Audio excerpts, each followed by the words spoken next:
Hello everyone, आज हम समझेंगे लॉ ऑफ एविडेंस कानून शहादत ऑर्डर 1984 के अंदर कन्फेशन को, जो आर्टिकल 37 से लेकर आर्टिकल 43 तक हैं। तो इससे पहले की जो वीडियो है उसके अंदर हमने एडमिशन और कन्फेशन का डिफरेंस जो है डिटेल के साथ समझ लिया था। अब इसका जो है थोड़ा सा रिव्यू कर लेते हैं और कन्फेशन को जो है हम डिटेल के साथ समझ लेते हैं कि कन्फेशन क्या होता है। कि कोई बंदा कोई जुर्म करता है, उसको अपने ज़बान से वो तस्लीम करता है, उस जुर्म को वो तस्लीम करता है तो वो कन्फेशन होता है। फॉर एग्ज़ाम्पल कि अगर किसी ने किसी का मर्डर किया है तो वो अपनी ज़बान से उस बात को तस्लीम करता है कि हाँ फ़लाँ बंदे का जो है मैंने ही मर्डर किया है, तो फिर वो कन्फेशन होगा। अब जो एडमिशन होता है वो सिविल केसेस के अंदर होता है और जो कन्फेशन होता है वो क्रिमिनल केसेस के अंदर होता है। एडमिशन के अंदर जो है डायरेक्ट गिल्ट नहीं होता है, लेकिन कन्फेशन के अंदर डायरेक्ट गिल्ट होता है। फॉर एग्ज़ाम्पल कि अगर किसी का मर्डर होता है तो कोई बंदा बोलता है कि जिस बंदूक से या जिस पिस्टल से फ़लाँ का मर्डर हुआ है वो मेरी है, वो उस बात को एडमिट कर रहा है। लेकिन कन्फेशन में कोई बंदा बोलता है कि मैंने ही जो है फ़लाँ का मर्डर किया है, तो ये उसका जो है कन्फेशन होता है। एडमिशन जो है, एडमिशन को मज़ीद कॉर्पोरेट करने की ज़रूरत होती है। वो कोई फ़ाइनल फ़ैसला नहीं होता है, उसको मज़ीद साबित करने की ज़रूरत होती है, मज़ीद एविडेंस से जो है उसको साबित करने की ज़रूरत पड़ती है। लेकिन कन्फेशन को साबित करने की ज़रूरत नहीं पड़ती है। एक बार अगर कोई बंदा किसी अपने जुर्म को तस्लीम कर लेता है तो उस पर जो है उसको सज़ा हो जाती है। फिर मज़ीद इसके अंदर बताते हैं कन्फेशन के अंदर इसके आर्टिकल के किन बातों पर जो है उसको सज़ा नहीं दी जा सकती है, किन कन्फेशन पर जो है सज़ा नहीं हो सकती है। तो फिर वो बाकी के आर्टिकल हैं उसको हम समझ लेते हैं। तो अब जो एडमिशन होता है वो एक्सप्रेसली और इम्प्लाइडली दोनों तरीके से होता है, लेकिन जो कन्फेशन होता है वो सिर्फ एक्सप्रेसली तौर पर होता है कि उसको जो है अपनी ज़बान से बोलना जो है ज़रूरी होता है। वो इम्प्लाइडली तौर पर उसका कोई तसव्वुर नहीं होता है। जो एडमिशन होता है वो जुडिशल और एक्स्ट्रा जुडिशल दोनों तरीके से हो सकता है, मतलब कोर्ट के सामने, अदालत के सामने, मजिस्ट्रेट के सामने, या फिर जो है आउटसाइड द कोर्ट अगर कोई एडमिशन होता है तो उस दोनों की सेम वैल्यू ही रहती है। लेकिन जो कन्फेशन होता है वो सिर्फ जो है मैजिस्ट्रेट के सामने जो है उसकी वैल्यू होती है। अदरवाइज़ जो आउटसाइड द कोर्ट कोई कन्फेशन किया जाता है तो उसकी कोई वैल्यू नहीं होती है। आर्टिकल 37 है कि confession cause by inducement, threat, promise when irrelevant in criminal proceeding, कि कोई किसी को डरा धमका कर अगर कन्फेशन दिया जाता है तो फिर जो है वो इररेलेवेंट समझा जाता है, उसकी कोई वैल्यू नहीं होती है। फॉर एग्ज़ाम्पल कि अगर किसी के पास किसी की फैमिली जो है कोई कब्ज़े में है और वो बंदा उसको बोलता है कि तुम जाओ जाके जो है ये कन्फेस करो, मेरा जुर्म जो है तुम जाके अपने सर ले लो वरना मैं तुम्हारी फैमिली को मार दूँगा। तो वो इस डर से बंदा जाता है, जाके जो है कन्फेस करता है, वो बात उसका जुर्म अपने सर ले लेता है। तो फिर जो है ये इररेलेवेंट होगा, क्योंकि किसी ने जो है उसको उस बात के लिए डरा धमका कर जो है कोई कन्फेशन कराया है, तो फिर वो जो है ऐसी बात जो ऐसा कन्फेशन हो वो इररेलेवेंट है और फिर उसको जो है साबित करने की ज़रूरत नहीं होती।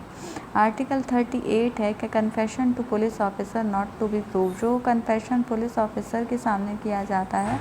तो वो भी जो है इररेलेवेंट होता है, उसको प्रूव करने की ज़रूरत नहीं होती है। आर्टिकल 39 के अंदर भी सेम ही बात बताई है कि पुलिस ऑफिसर के सामने जो जुर्म तस्लीम किया जाता है उसकी जो है कोई वैल्यू नहीं होती है।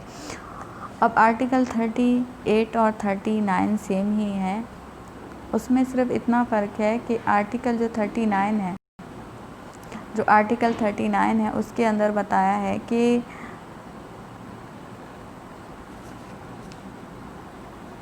उसके अंदर बताते हैं कि आर्टिकल 39 के अंदर कि जो बंदा अगर पुलिस की कस्टडी में है, मतलब वो अरेस्ट हो चुका है, अब वो पुलिस की कस्टडी में है, तो जो है अब वो कोई इस तरह का कन्फेशन कर रहा है तो उसकी कोई वैल्यू नहीं होती है। आर्टिकल 38 है तो वो बताता है कि अरेस्ट होने से पहले, बिफोर अरेस्ट जो है, अगर कोई बंदा कोई इस तरह का कन्फेशन पुलिस ऑफिसर के सामने करता है, दोनों की जो है कोई वैल्यू नहीं है। आर्टिकल 40 है कि आर्टिकल 40 बताता है कि how much information receive from accuse may be prove, कि जब कोई बंदा जो है कन्फेशन से मुकर जाता है, इसके अंदर इस बारे में बात कर रहे हैं कि जब कोई बंदा अपने कन्फेशन से मुकर जाता है और उसने अपने कन्फेशन में कोई रिकवरी ऑफ इंस्ट्रूमेंट की बात की है, तो फिर वो ऐसी जो रिकवरी होती है वो रेलिवेंट होती है उस मुकदमे के लिए, जो है वो रिकवरी रेलिवेंट होती है। फिर अदालत उससे बोलेगी कि अब जो है तुम उस बात से मुकर गए हो, तुम बोल रहे हो कि तुम्हें उस बात का पता नहीं है, तो पहले जो है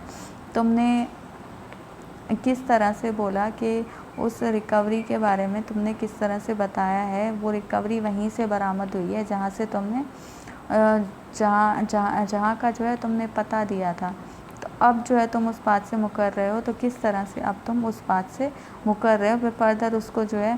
प्रूव करने की ज़रूरत होती है, उसके बाद जो है जाके उसको सज़ा दी जा सकती है। फिर आर्टिकल 41 है कि confession made after removal of impression cause by inducement, threat और प्रॉमिस रेलिवेंट, कि अब जो हमने बात की थी आर्टिकल 37 के अंदर कि कोई अगर जो है बंदा किसी डर खौफ से कोई कन्फेशन कर देता है तो वो इररेलेवेंट होगा। अब वो डर खौफ जो है अगर उसे निकाल दिया जाए, मतलब कि अब जो कन्फेशन हो रहा है वो डर खौफ पर नहीं हो रहा है, कोई बंदा अपनी मर्ज़ी से जो है कोई बात को कन्फेस कर रहा है, तो फिर ऐसी जो है कन्फेशन जो होगा, ऐसा कन्फेशन वो रेलिवेंट होगा। फिर आर्टिकल 42 है कि confession otherwise relevant not to become irrelevant because of promise of secrecy etcetera, कि अब जो है इसके अंदर बताते हैं कि कोई शख्स जो है इस बुनियाद पर कन्फेशन को इररेलेवेंट करार नहीं दे सकता है कि उसने जो है किसी बंदे से प्रॉमिस लिया था, उसने किसी बंदे से प्रॉमिस लिया था कि मैं तुम्हें ये बात बता रहा हूँ तो तुम जो है उस बात को बाहर नहीं निकालोगे, तब जो है इस शर्त पर मैं तुम्हें वो बात बता रहा हूँ। अब वो बंदा अगर उस बात को निकाल देता है, मतलब उसकी जो सीक्रेट बात है उसको वो फाश कर देता है, उसका राज फाश कर देता है, तो फिर वो जो है वो इररेलेवेंट नहीं होगा। या फिर कोई बंदा ये बोलता है कि मैंने फ़लाँ को शराब के नशे में जो है कोई कन्फेशन कर दिया था, तो फिर वो भी जो है इररेलेवेंट नहीं समझा जाएगा। आर्टिकल 43 है कि consideration of proof confession affecting person making it and other jointly under trial और सम ऑफेंसेस। अब इसके अंदर बताते हैं कि कोई बंदे 2-3 मिलकर जॉइंटली जो है कोई ऑफेंस कमिट करते हैं, उसमें जो है कोई एक बंदा अगर कन्फेशन देता है उन सब के लिए,